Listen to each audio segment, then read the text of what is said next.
Bismillahirrahmanirrahim. Assalamualaikum warahmatullahi wabarakatuh.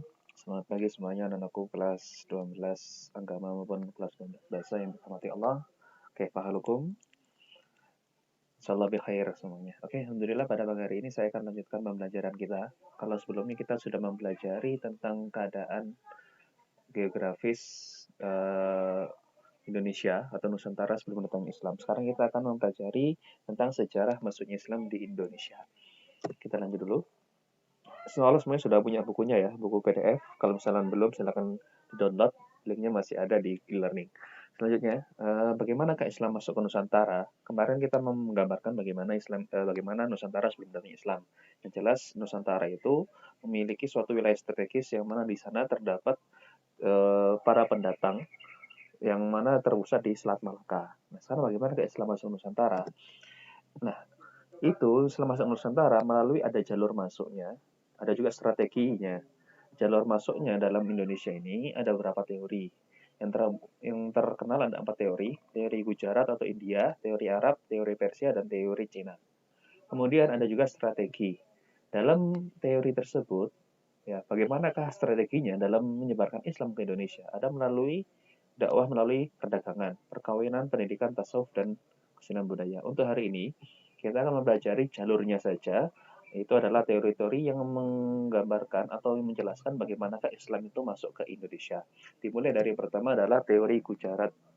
Oke, teori Gujarat atau India itu dikemukakan oleh para tokoh yang terkenal bernama Sohor Grunge, Yen Pinable, sama Mukito dan Fatimi. Ini adalah orang-orang yang menonjolkan teori Gujarat atau teori India. Ini yang sangat terkenal. Nah, teori ini dipopulerkan oleh seorang orientalis Belanda yang tadi meneliti tentang Islam, Snorre Grunge. Bahwasanya Islam intinya ke Nusantara ini masuk ke Nusantara pada abad ke-13 Masehi, dibawa oleh para pedagang dari Cambay, Gujarat, India. Oke, nah teori Gujarat ini menurutnya orang-orang yang bermadzhab Syafi'i yang bermigrasi menetap di wilayah India. Jadi orang-orang Arab dulu menetap di India, kemudian baru membawa Islam ke Nusantara. Jadi di situ mampir dulu karena adanya tujuan berdagang. Karena Gujarat ini adalah tempat singgah sementara sebelum menuju ke Malaka khususnya dari Arab. Kemudian India sebagai pedagang perantara Timur Tengah ke Nusantara. Jadi orang-orang Arab itu berdagangnya ke India, Gujarat. Nah, kemudian India sini, Gujarat ini perantara untuk dari Timur Tengah, Arab sana ke wilayah Nusantara. Nah, abad ke-12 mereka menyebarkan. Nah, baru abad ke-12 inilah para pedagang Gujarat ini menyebarkan Islam di Nusantara. Ditambah lagi penguatannya menurut manuskrip di Universitas Leiden, Belanda. Ini seorang tokoh yaitu Yen Pinable mengatakan, walaupun dari India, Islam juga dibawa oleh orang Arab juga. Jadi yang pertama itu Sunhor Kuras mengatakan bahwasanya orang Arab saja berangkat di Gujarat, kemudian diteruskan karena mereka yang Gujarat ini melalui Islam, akhirnya orang Gujarat ini ke Nusantara. Nah, sedangkan yang Pinable mengatakan bahwasanya walaupun dari India, tapi Islam juga dibawa oleh orang Arab juga. Orang Arab juga ikut ke Nusantara tersebut. Nah, kemudian teori lain dikuatkan oleh Mokwete, itu terdapat bukti adanya nisan makam Raja Malik Al-Saleh. Ini adalah raja dari kerajaan Samudra Pasai di Aceh. Di situ tertulis angka 686 Hijriah atau 1297 Masehi. Nah, ini memiliki kemiripan dengan yang ada di Gujarat. Kemudian ada juga nisan makam Maulana Malik Ibrahim di Gresik. Ini juga nisan berasal dari Gujarat India. Itu mengindikasikan seakan-akan bahwasanya Islam itu ya sudah masuknya memang dari Gujarat karena ada beberapa bukti yang menguatkan tersebut dari dua batu nisan ini. Nah, kemudian teori kedua masuknya Islam ke Nusantara atau Indonesia melalui teori Arab. Teori ini sama kuatnya dikemukakan oleh Sir Thomas Arnold, Profesor Hamka atau Buya Hamka, Haji Abdul Malik Karim Amrullah, kemudian Uka Chandra Sasmita, Hashimi, dan Azumari Azra. Ini para tokoh-tokoh kontemporer. Oke, dari Arab dalam sejarah masuknya Islam ke Indonesia, nah ini mengatakan bahwasanya kalau yang tadi Gujarat adalah melalui perantara orang-orang Gujarat, kalau ini bahwasanya orang Arab itu masuk. Islam itu datangnya dari Arab asli tanpa perantara bangsa lain. Nah, nanti ada beberapa bukti teori tersebut yang bisa dikemukakan. Nah, Islam otomatis kalau yang tadi sebelumnya teori Gujarat atau India masuknya abad ke-12, kalau di teori Arab atau teori Mekah, ya, ini masuknya Islam ke Indonesia ini sejak abad ke-7 Masehi. Oke, lanjut. Nah, menurut teori Arab, Profesor Buya Hamka menyatakan bahwasanya Islam sudah datang ke Indonesia pada abad pertama Hijriyah, abad 7 sampai 8, atau langsung ketika itu dalam era kesultanan, dalam era kekhalifahan Umayyah. Jadi langsung dari Arab. Ketika itu yang berkuasa di Mekah itu adalah dinasti Umayyah. Kemudian adanya bukti jalur perdagangan yang ramai dan bersifat internasional sudah dimulai melalui Selat Malaka yang berhubungan dinasti Tang di Cina Asia Timur, Sriwijaya di Asia Tenggara, dan Bani Umayyah di Asia Barat. Jadi tiga dinasti ini sudah berhubungan semenjak dahulu secara internasional. Jadi dinasti Bani Umayyah di Asia Barat itu sudah berhubungan ke dinasti Tang di Cina Asia Timur melalui Sriwijaya di Asia Tenggara. Jadi memang sudah ada hubungan. Jadi seakan-akan memang dari dahulu Islam ini datangnya memang dari Arab. Nah, bedanya motivasi awal kedatangan orang Arab tidak dilandasi oleh nilai-nilai ekonomi. Jadi bukan karena tujuan ekonomi, bukan tujuan perdagangan, bukan tujuan untuk mencari keuntungan di sana, bukan, tapi memang tujuan utamanya menyebarkan Islam ke Nusantara ini adalah didorong oleh motivasi spirit penyebaran agama Islam. Jadi kalau yang Gujarat tadi karena memang terkesan tidak sengaja karena melalui perdagangan, tujuannya berdagang, kemudian karena menetap akhirnya tersebarlah Islam di sana. Tapi kalau yang teori Arab memang tujuan utamanya bukan berdagang atau ekonomi, tetapi adanya penyebaran agama Islam, adanya motivasi spirit penyebaran agama Islam ke wilayah Nusantara. Nah, menurut Hamka lagi, jalur perdagangan yang ada itu sudah ada sebelum tarikh Masehi. Ada bukti lain.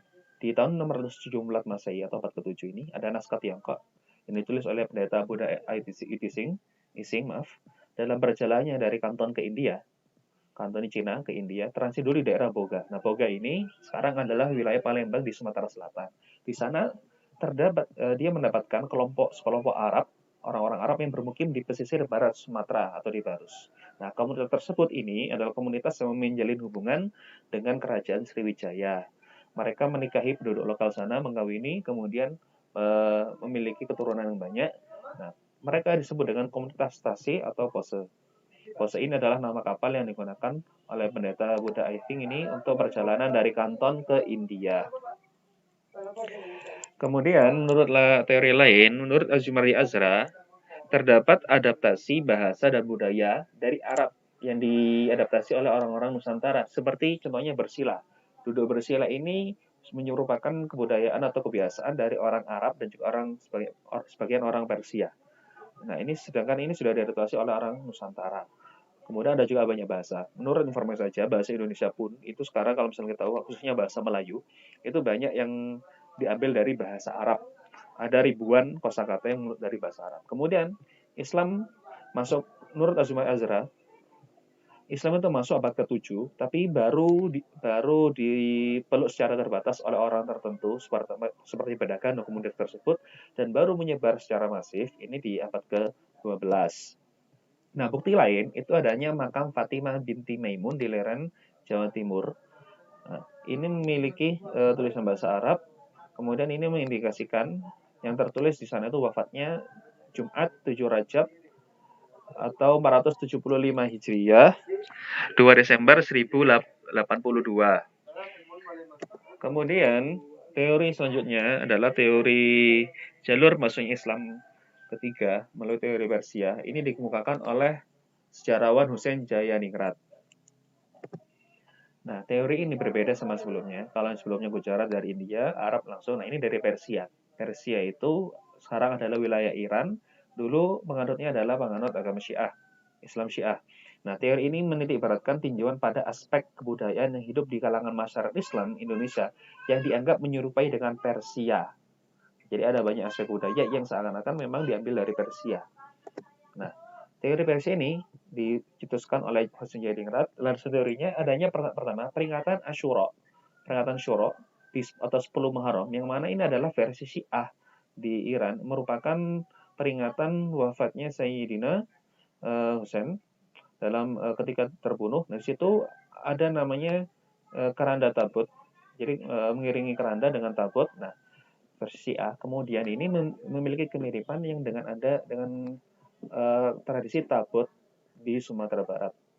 Ya, kalau belum tahu tabut itu apa, nanti silakan di googling. Tabut itu semacam alat musik yang ada di Sumatera Barat. Kemudian adanya konsep sufisme Syekh Siti Jenar yang ada di Jawa, tanah Jawa ini memiliki kemiripan konsepnya dengan Al-Halaj, seorang sufisme Al-Halaj di Persia. Kemudian adanya lagi istilah bahasa Arab, bahasa Iran dalam mengenai huruf Arab, seperti misalkan jar, kasroh. Nah, itu memiliki kesamaan dengan bagaimana mengajarkan bahasa Arab di Jawa khususnya. Kemudian adanya makam Maulana Malik Ibrahim di Gresik yang tadi yang mirip dengan Gujarat, itu memiliki kemiripan juga bahan yang dari Persia. Kemudian perkampungan lereng di Giri atau Gresik juga memiliki kemiripan. Oke. Teori yang keempat adalah teori Cina yang dikemukakan oleh seorang tokoh Sumanto Al-Qurtubi. Nah, Islam masuk ke Indonesia melalui para perantau dari Cina. Nah, jadi intinya, kalau dalam teori ini, Islam itu datang ke Cina dahulu semenjak abad 7 Masehi. Jadi abad 7 Masehi itu Islam sudah masuk ke Cina, baru para pedagang Cina yang merantau ke Indonesia menyebarkan agama Islam di sana. Nah, kemudian teori Cina ini, penyebaran teori masuknya Islam ke Indonesia dibawa oleh para pedagang Cina.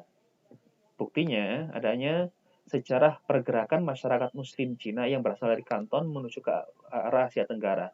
Ini nanti kebanyakan mendiami di wilayah pesisir utara Pulau Jawa. Nah, bukti lain yang menguatkan adalah sumber lokal bahwasanya Raja Islam pertama di Jawa, Raja Demak, Raden Fatah, ini merupakan keturunan Cina, yaitu dari ibunya. Ibunya itu dari Champa atau wilayah Cina Selatan yang sekarang di negara Vietnam. Dan ada juga bukti arsitektur lain seperti masjid-masjid dan bangunan-bangunan dan juga beberapa istilah yang mana diambil dari bahasa Cina. Jadi kalau yang Cina ini melalui perantau, jadi Islam datang dulu ke Cina dari abad 7 baru masuk ke Nusantara. Itulah 4 teori yang bisa kita bahas. Yang pertama tadi adalah teori Gujarat atau teori India, bahwasanya orang-orang Arab transit dulu di sana, kemudian di Gujarat, kemudian orang-orang Gujarat lanjut ke Nusantara untuk berdagang sekaligus menyebarkan ajaran Islam. Teori kedua adalah teori Arab, bahwasanya Islam itu datang langsung dari Arab, dari dinasti Umayyah, dan itu memang tujuannya adalah berdakwah Islam, bukan berdagang.